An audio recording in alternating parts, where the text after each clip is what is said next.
सहकारातील सावली देणारा वटवृक्ष म्हणजे रवळनाथ। IAS अधिकारी नंदिनी आवाडे। रवळनाथमध्ये सहकार सप्ताहानिमित्त महिला बचत गट मेळावा। गृहस्वप्न साकार व्हावं या उद्देशानं गरजेतून रवळनाथ हाऊसिंग फायनान्स सोसायटीची स्थापना झाली। आपल्या विविध उपक्रमांमधून रवळनाथ संस्था नेहमीच सर्वांच्या पाठीशी उभी राहिली आहे।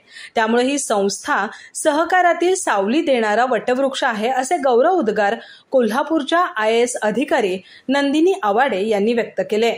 रवळनाथ हाऊसिंग फायनान्सच्या गडहिंग्लज प्रधान कार्यालय आणि Shri Mahalakshmi women's cooperative credit society यांच्या संयुक्त विद्यमाने 71व्या अखिल भारतीय सहकार सप्ताहानिमित्त महिला बचत गटांचा मेळावा आयोजित केला होता। या प्रसंगी त्या प्रमुख अतिथी म्हणून बोलत होत्या। अध्यक्षस्थानी रवळनाथचे प्रमुख ML चौगले होते। सौ आवाडे म्हणाल्या, हाऊसिंग फायनान्स क्षेत्रात कार्यरत असणारी पश्चिम महाराष्ट्रातील ही अग्रगण्य संस्था आहे।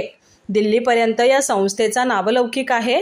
या संस्थेच्या पहिल्या शाखेची मी साक्षीदार आहे, याचा मला अभिमान आहे। श्री चौगले म्हणाले, महिला सबलीकरण चळवळीला रवळनाथ संस्था समूहाने कृतीशील जोड दिली आहे। महिलांच्या उन्नतीसाठी व्यवसाय प्रशिक्षण वर्ग घेण्यासह त्यांच्या व्यवसाय वृद्धीसाठी सुलभ अर्थसहाय्य मिळवून दिले।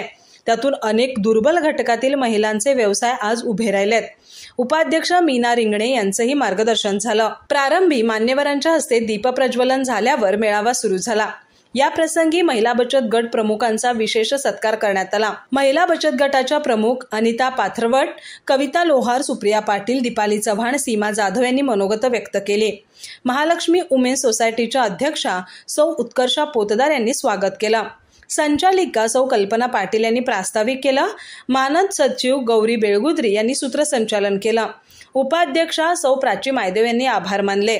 रवळनाथचे CEO DK मायदेव, रवळनाथ आणि महालक्ष्मीचे सर्व संचालक, महिला बचत गटांचे प्रमुख आणि सदस्य तसंच रवळनाथ संस्था समूहातील सर्व अधिकारी आणि कर्मचारी उपस्थित होते।